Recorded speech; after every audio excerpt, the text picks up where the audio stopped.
WeWork was the most valuable startup in the world. It was a unicorn company worth over $47 billion.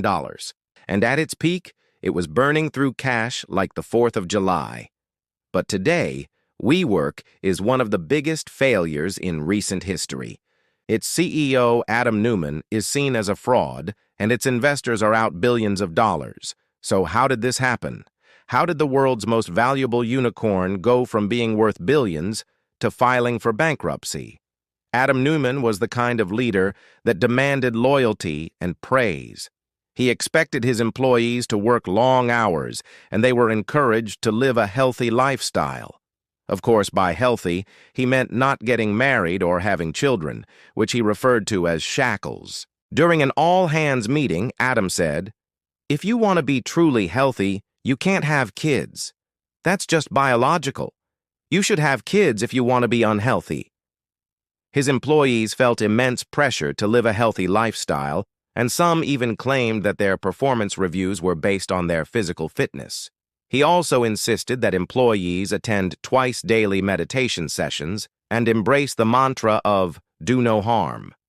He hired a shaman named Amber Kang who led daily meditations and even played a pivotal role in the hiring process. She would assess candidates on their chakras and determine whether they were right for the company culture. Adam Neumann had a cult-like presence, and he often said, "I am the cult," because WeWork was more than just a workspace. It was a way of life. It was a community of like-minded individuals who were on a mission to elevate humanity through better buildings. But there was a problem. Adam wasn't really into buildings. He was more interested in making WeWork look impressive so he could get rich. WeWork started as a simple co-working space, but very quickly they began expanding to other industries. They opened schools, gyms, and even acquired a wave pool in Austin, Texas. In 2018, WeWork had 78 locations in 49 cities across 4 continents. By the end of the year, they plan to have 165 locations in 100 cities across 11 countries. WeWork was growing faster than it could hire employees. It needed a constant influx of capital to keep up with demand. In 2017, WeWork raised $3 billion in a funding round that valued the company at $21 billion. A year later, they raised another $5 billion, and their valuation skyrocketed to $47 billion. At this point, WeWork was worth more than Ford, Twitter, PayPal, and even Goldman Sachs. But WeWork didn't use this money to grow the business. Instead, they used it to throw parties. From tequila tastings to beach club takeovers, Adam loved to spend money on lavish events that celebrated the WeWork brand. In Cabo San Lucas, WeWork took over a beach club and invited 2,000 employees. This cost over $1 million, and then there was the time they chartered a private jet to fly employees from New York to Las Vegas for a conference. And the flight cost $180,000 per hour and catered food and drinks for the entire flight. Employees were instructed to dress in all white and bring their favorite bottle of tequila to share. At these parties, Adam would talk about how WeWork was going to change the world and how he was going to be the next Steve Jobs. But the truth was, WeWork was a house of cards, and when the music stopped, all that was left was a pile of debt and a broken business model. Before they went public, WeWork spent $1 billion on marketing and advertising. In fact, they were one of the top 50 advertisers in the United States. But it wasn't just external marketing. Employees were encouraged to recruit their friends and family. If they brought someone on board, they would both receive $500. This created a referral network where employees were incentivized to bring on as many people as possible. In 2019, WeWork filed for an IPO that valued the company at $47 billion, but investors weren't convinced. The IPO was supposed to raise $3 billion, but they only raised $600 million. WeWork was now under scrutiny, and the media began digging into their finances. In October of 2019, the New York Times published a bombshell report about WeWork's massive losses and bizarre corporate governance.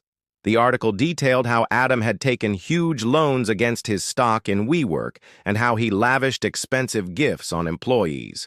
The article concluded by saying, "In recent years, on its real estate business and has been forced to slash its valuation from $47 billion to $3.3 billion.